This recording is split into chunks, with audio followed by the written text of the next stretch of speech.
Samantala, mariing tinutulan ng lokal na pamahalaan ng Occidental Mindoro ang mga maling impormasyon na ikinakalat ng ilang grupo kaugnay sa engkwentro sa Abra de Ilog laban sa mga miyembro ng NBA. Yan ang ulat ni Patrick De Jesus.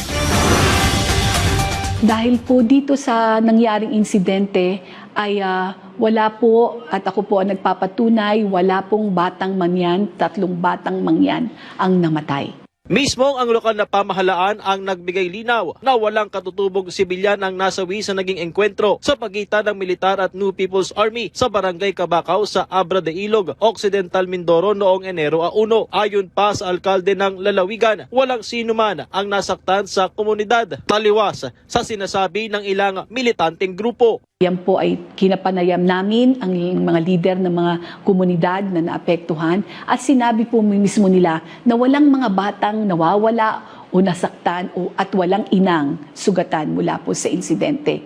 Yun lang po sana ang request namin na huwag ipakita ang bayan ng Abra de Ilog na parang nakubkub na ng mga militar na dito ay kaguluhan. Kumpirmado lamang na nasawi ang college student na si Jerlindoy Dora habang nasagip 1 linggo matapos ang engkwentro. Ang 24 anyos na PhilAm activist sa si Chantal Anicoche nakasalukuyang nananatili sa kustodiya ng Philippine Army 2nd Infantry Division base na rin sa kanyang kagustuhan nang lumagda siya sa isang undertaking. Ikinabahala naman ng LGU ang sinasabing pananaliksik sa lugar dahil wala itong naging koordinasyon. Kami po ay maraming research o pananaliksik na pinapayagan together with all different schools in Occidental Mindoro and even po outside even from Manila. Aming pagminsan ay pinasasamahan pa po namin ng guide pag hindi alam ng mga bata. Kaya po yung nangyaring ito na insidente ay medyo hindi po namin talaga alam. Wala po kaming alam na pananaliksik na ginagawa in a holiday season. At hindi rin po namin alam na may mga kabataan na nananaliksik sa panahong iyon.